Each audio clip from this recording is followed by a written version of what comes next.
Our hope is to have more and more people apply for block parties. They seem to be a great way for people in the community to get to know each other, and obviously the more people that are connected in the communities, the better things work for our office and for the community in general, because the more consensus there is amongst neighbors and the more communication there is, the easier it is for us to hear about different issues and for us to work with neighbors to resolve problems in any given community. So I mean, it really benefits everyone for this to, for those to be those social ties between neighbors in any given area. This is the application packet that we use in our office when people come in for block parties. Essentially, it just has a little bit of guidelines, some suggestions for the individual that's hosting the party. Pretty much what it consists of is we have just the city permit to close the street down for the block party. It's a very simple application. Try to make it as simple as possible. We have the application to have a fire truck come out and visit the block party.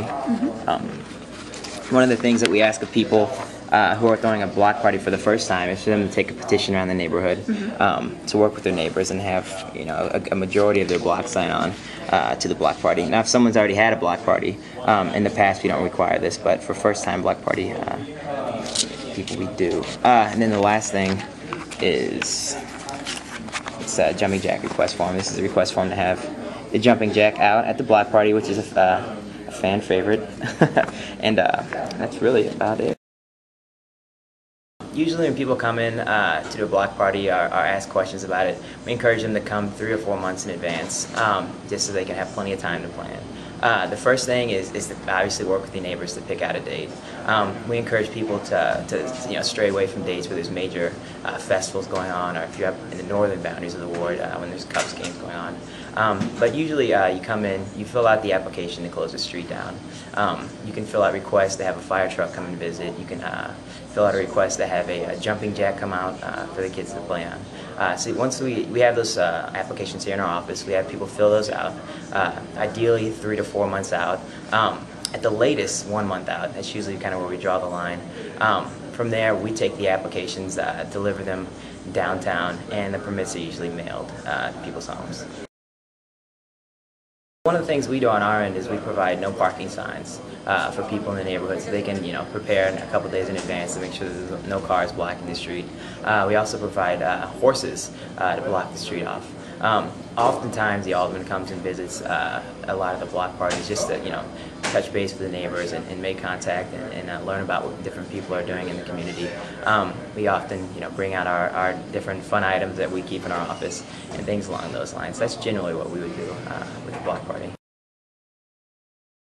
I would say the first thing is just plan ahead. The more time you allocate to prepare for the block party, the better the results are going to be often. If you get into our office 3 or 4 months out, there's a better shot of you getting all the city services that we provide. For example, the jumping jack is one of the funnest things to have there, and it's a free service that the city provides, but usually you have to apply 3 to 4 months out to get that at your party. That's a great thing. Have consensus amongst your street. When you're planning it, I'd say work with as many neighbors as possible to make sure that everyone's happy with what's going on and that everyone's going to have a good time. I think just to have a family-themed event is always good to make sure all the families are included. It seems to always make for a good, fun event. But I guess the more the community's involved and the more neighbors are involved in the planning, the more fun it seems to be. And I guess also include our office in the planning, because we also like to be involved and make it out to as many block parties as possible. It makes for a good, fun community atmosphere.